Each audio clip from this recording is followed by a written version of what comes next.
At update lamang po, marami po sa inyo nagtatanong kung totoo po ba na nahuli na, sumuko ba, ano ba talagang katotohanan sa gitna ng mga nangyayari ngayong oras na to. Ngayon po ay September 8, alas 7:43. So kanina nga ho nag-post si Abalos na sumuko na daw si Pastor Kibuloy.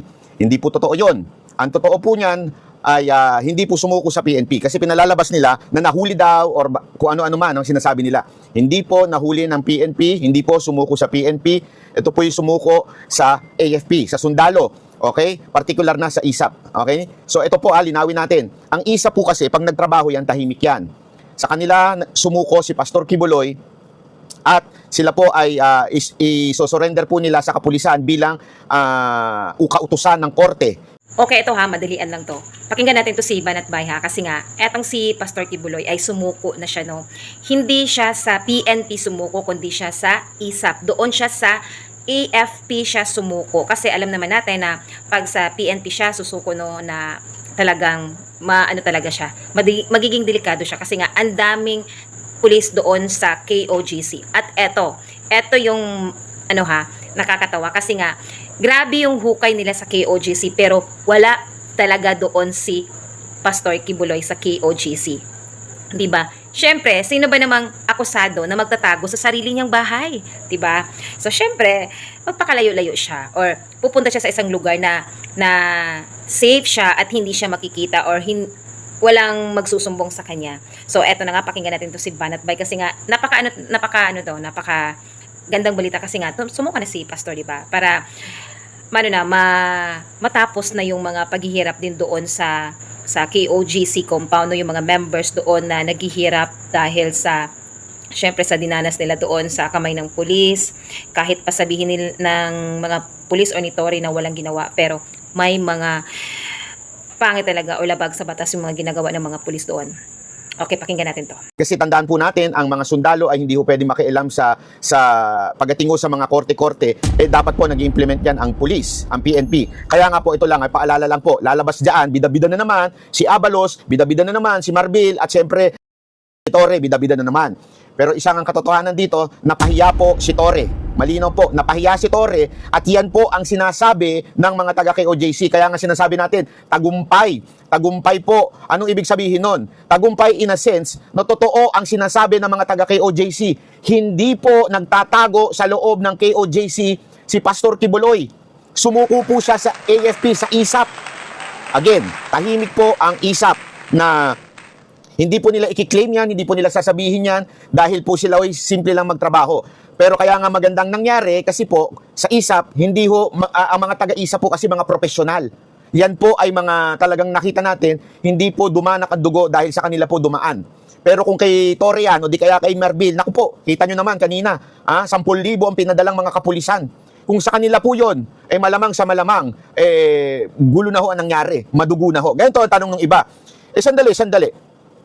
Di ba dahil sa pagpe-pressure ni Torre kaya sumuko si Kibuloy, si Pastor Kibuloy? Hindi po. Planado na po 'yan.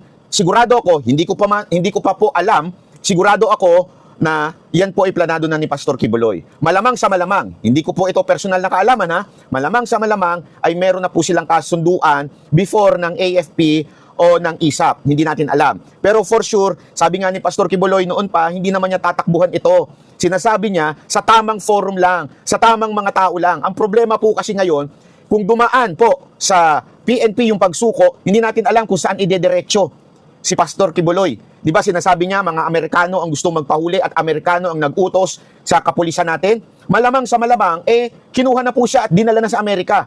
Kaya nga po sumuko na lang sa sundalo. Sigurado, meron na silang kasunduan na hindi sila isusuko sa Amerikano. Yun lamang po ang gusto ni Pastor Kibuloy. Ibig sabihin, tagumpay po yung pinaplano ni Pastor Kibuloy na harapin ang kaso sa Pilipinas. Hindi yan ang issue. Ayaw lang niya na sa Amerika. Kasi sa Amerika, alam naman natin kung anong gagawin sa kanya. Malamang sigurado, baka palabasin na tumakas, na nanlaban, dahil gusto siyang mawala ng Amerika. O sasabihin na naman nila na si Pastor ay nahuli. Iba kasi yung nahuli sa nag-surrender, no? Alam naman natin na si Pastor na sinabi naman niya na surrender talaga siya or haharapin niya yung mga kaso or mga allegations na binabato sa kanya. Ang ano lang niya, yung iniisip lang niya, yung mga Amerikano, no, kung baka dalhin siya doon sa Amerika. Gusto niya kasi yung trial, dito lang talaga sa Pilipinas, no? At saka, etong si Abalos, etong si Torre, at saka si Marbel, baka sasabihin naman nila na sila yung nakahuli. Hindi po nahuli ha, hindi nahuli, kundi nag-surrender po si Pastor Apollo C. Kibuloy. So ganito ang nangyari, kaya tagumpay ito para kay Pastor Kibuloy. Dahil palpak po ang lahat ng intel nito ni Torre na nasa loob ng KOJC. Palpak po lahat ng pinagsasabi niya, lahat ng paghuhukay niya, palpak. Totoo lang, nakakatawa siya kasi ground commander na walang kaalam-alam. Mantakin mo sabihin niya sa press, wala po akong alam dyan, kay Abalos, tanungin, o kaya tanungin niyo lang spokesperson ng PNP. Ibig sabihin, hindi po siya kasama doon sa inner circle na nag-uusap. Ganun Torre, walang kaalam-alam sa nangyayari.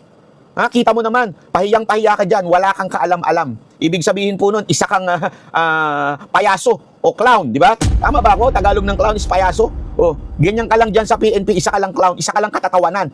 Isa kang araw-araw na opisyal na nagsisinungaling.